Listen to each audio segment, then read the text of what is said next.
যে মহাপরিকল্পনায় কোটা পিএসসিতে চুরি করে যাতে ভবিষ্যতেও সরকারের মধ্যে অধিকাংশ লোক আওয়ামী লীগের থাকে, যারা সরকারের ভিতরে থেকে এই ফ্যাসিস্ট সরকারকে সমর্থন করে যাবে। এটাই হচ্ছে ওনাদের প্ল্যান এবং এই প্ল্যান মাফিক ওনারা কাজ করেন। সুতরাং আজকে ওনারা কোটার বিরুদ্ধে যাবেন, এটা খুবই স্বাভাবিক।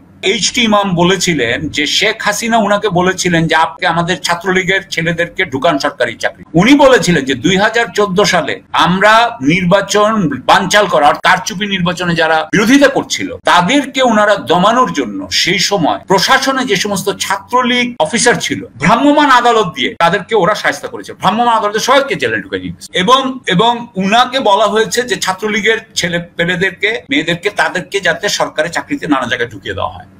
শেখ হাসিনা বললেন যে কেন নারীদেরকে কোটা দেওয়া হয়নি, ওই যে উনি যে পরিপত্র করেছিলেন 2018 সালে, হঠাৎ করে বললেন কোটা বন্ধ। তখন নাকি মেয়েরা নাকি বেশি আপনার চাকরি পাচ্ছিল না, অর্থাৎ ফরেন সার্ভিসে দুটো মেয়ে চাকরি পেয়েছে, আর বোধহয় 11 জন বা 12 জন ঢুকে ফরেন সার্ভিসে প্রতি বছর। আমাদের সময় তো ওইরকমই ঢুকতো, এখন কতটুকু জানি না। তো দুটো পেয়েছে, আর বোধহয় পুলিশ সার্ভিসে যেখানে আর একটু বেশি ঢুকে 40-50 জন বোধহয় ঢুকে, সে বা আমি ঠিক জানি না পুলিশে কতজন ঢুকে প্রতি বছর, সেখানে 4টা মেয়ে চাকরি পেয়েছে। আমার বিষয়টা হলো কি যে আপনি কি খালি কোটা দিয়েই মানুষকে তৈরি করেন, তাদের কি পড়ালেখা করাবেন না? ও উনার ওখানে পড়ালেখা তো হয় না, উনার পাবলিক বিশ্ববিদ্যালয়ে পড়ালেখা হয় না, উনার পাবলিক বিশ্ববিদ্যালয়ের টিচার হতে পড়ালেখা করান না।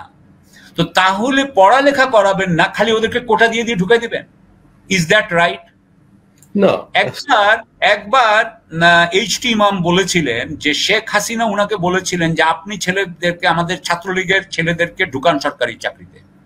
উনি বলেছিলেন যে 2014 সালে আমরা নির্বাচন বানচাল করা, অর্থাৎ নির্বাচন এই কারচুপি নির্বাচনে যারা বিরোধিতা করছিল, যারা তাদেরকে ওনারা দমানোর জন্য সেই সময় প্রশাসনে যে সমস্ত ছাত্রলীগ অফিসার ছিল তাদেরকে আপনার ওই যে ভ্রাম্যমাণ আদালত দিয়ে তাদেরকে ওরা শায়েস্তা করেছে। ভ্রাম্যমাণ আদালতে সবাইকে জেলে ঢুকে দিয়েছে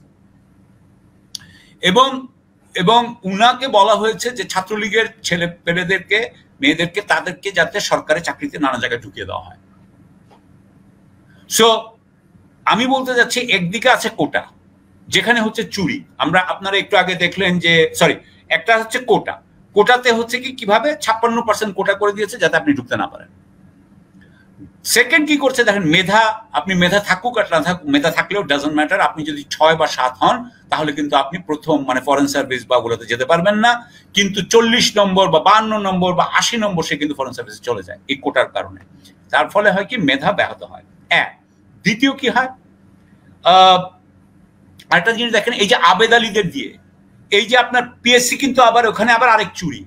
সুতরাং এই চুরির মাধ্যমে কিন্তু আপনি আরো কিছু আওয়ামী লীগের লোককে ঢুকিয়ে দিচ্ছেন, যাদের ওখানে ঢুকার আসলে চান্স পাওয়ার কথা নয়। এগুলো কিন্তু করা হচ্ছে। আমি কিন্তু ওই যে এইচ.টি. ইমামের যে কথা, তার সাথে কিন্তু আমি এগুলোর যোগসাযোগ পাই। হ্যাঁ, সুতরাং আমার মনে হয় যে এটা একটা আপনার মহাপরিকল্পনা, যে মহাপরিকল্পনায় কোটা, যে মহাপরিকল্পনায় আপনার পিএসসিতে চুরি, পিএসসিকে ঠিক করে যাতে ভবিষ্যতেও সরকারের মধ্যে অধিকাংশ লোক আওয়ামী লীগের থাকে, যারা সরকারের ভিতরে থেকে এই ফ্যাসিস্ট সরকারকে সমর্থন করে যাবে। এটাই হচ্ছে ওনাদের প্ল্যান এবং এই প্ল্যান মাফিক ওনারা কাজ করেন।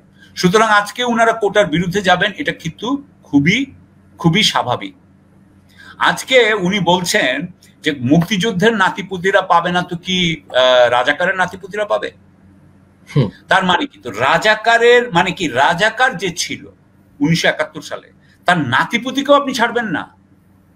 সেই রাজাকার কিন্তু বাংলাদেশে রয়ে গেছে, সেই রাজাকার কিন্তু দেশে নিশ্চয়ই সে জেলে যায় নাই, বা গেলেও তার তো সিটিজেনশিপ আপনি কাটতে পারবেন না।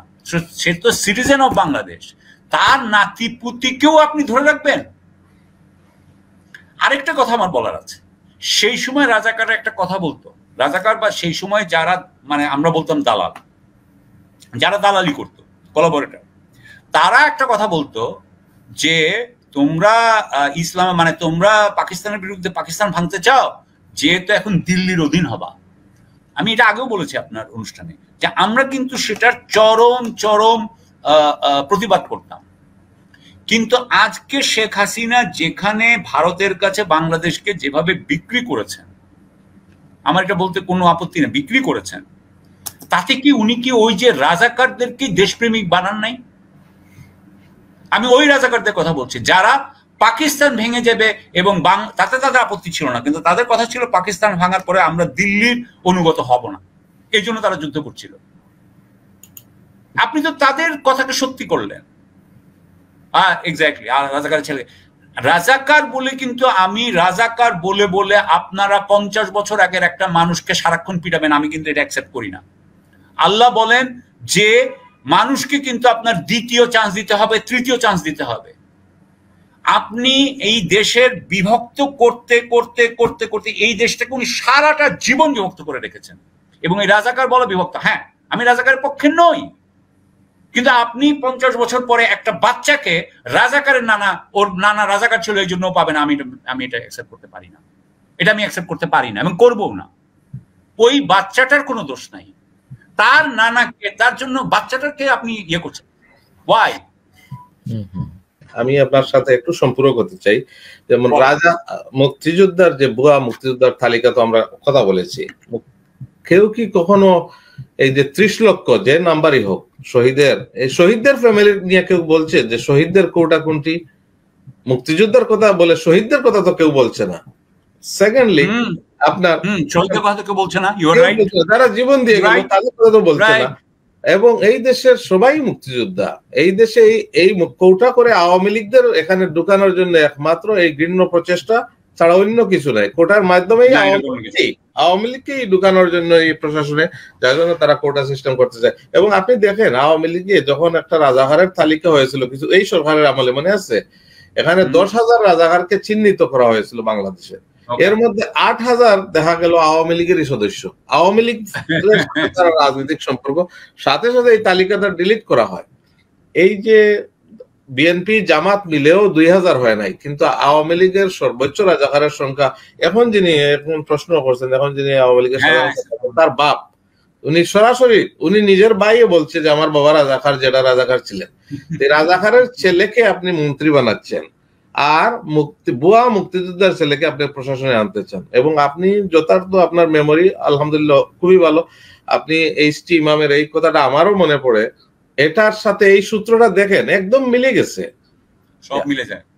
তো 14 বছরের দুঃশাসনকে আরো লিঙ্গারিং করার জন্যই তারা এই কোটা আন্দোলন করছে। শেখ হাসিনা এখন একটা কোর্টের উপরে ছেড়ে দিচ্ছে, মানে কোর্টটা কি?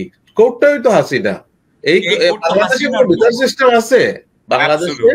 অ্যাবসলিউটলি নাই। সুতরাং যারা এই বিষয় নিয়ে যারা কনসার্ন, আমরা মনে করি এই আন্দোলনের যৌক্তিকতা যথেষ্ট আমরা সমর্থন করি।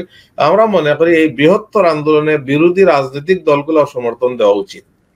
না, তারা দিবা উচিত এবং দিচ্ছে বোধহয় কেউ কেউ। এবং কথা হচ্ছে যে আরো জোরালো ভাবে, জোরালো সক্রিয় ভাবে। অবশ্যই অবশ্যই। হ্যাঁ, এই দেশটা তো সবার, এখানে মুক্তিযোদ্ধা তো সব জায়গায় আছে, রাজাকার। এবং আমরা সরকারকে কিন্তু আমরা সাবধান করে দিতে চাই যে এই ছাত্র ছাত্রীদের উপরে যাতে কোনো ধরনের আপনার ইয়ে না হয়, নিপীড়ন না হয়। কারণ নিপীড়ন হলে কিন্তু আমরা এটারও আবার প্রতিবাদ করব, আমরা এটার নিন্দা করব, আমরা কিন্তু থেমে থাকবো না। একটা জিনিস দেখলাম যে পুলিশ কিন্তু ইতিমধ্যেই তাদেরকে মিথ্যা মামলা দেওয়া শুরু করেছে, অর্থাৎ হামলা। এটা কিন্তু অশনি সংকেত, কারণ আমাদের দেশের পুলিশ কিন্তু মিথ্যা মামলা দেয়। এটা যাতে মিথ্যা মামলা দিয়ে যাতে ছাত্রদের উপরে ক্র্যাকডাউন না শুরু করে, সেই ব্যাপারে সাবধান করে দিতে চাই। এবং আমি আশা করি, আমি এখানে, আপনিও আগে জানেন, আমরা এই কোর্টের উপরে আমাদের কোনো বিশ্বাস নেই। কোর্টের যেভাবে বর্ডারের উপরে রায় দেয়, যেভাবে যে সমস্ত বিষয়ে রায় দেয়, আপনারা যেই দেশে যেই কোর্টের অধীনে 3টা আপনার কারচুপির নির্বাচন হচ্ছে, হ্যাঁ, যেখানে সুমোটো তারা কিছু বলে না, সেইখানে এই কোর্টের উপরে আমাদের কোনো আস্থা নাই। সুতরাং আমরা মনে করি এটা শেখ হাসিনার কাজ করার কথা, শেখ হাসিনারই করতে হবে। এই বর্ডার খালি করার যে রায় দিয়েছে, আমার মনে হয় উনি বেশি খেয়ে ফেলেছিল, এজন্য। মানে এটা আমি না, এইটা অ্যাকচুয়ালি রোবোটিক, এটা রোবট, একটা রোবট এটা বলতে পারে। আই এম সরি, আমার কাছে এটা রোবোটিক মনে হয়েছে। কারণ what are you talking about? 40,000 বর্গ কিলোমিটার আপনি খালি করবেন, তাও আবার 1,55,000 কিলোমিটার যেই দেশের আয়তন, তাও আবার পৃথিবীর সবচেয়ে যেখানে উর্বর এলাকা সেখানে, যেখানে সবচেয়ে বেশি বৃষ্টি হয় সেখানে। Oh my God, I couldn't believe it, I am sorry.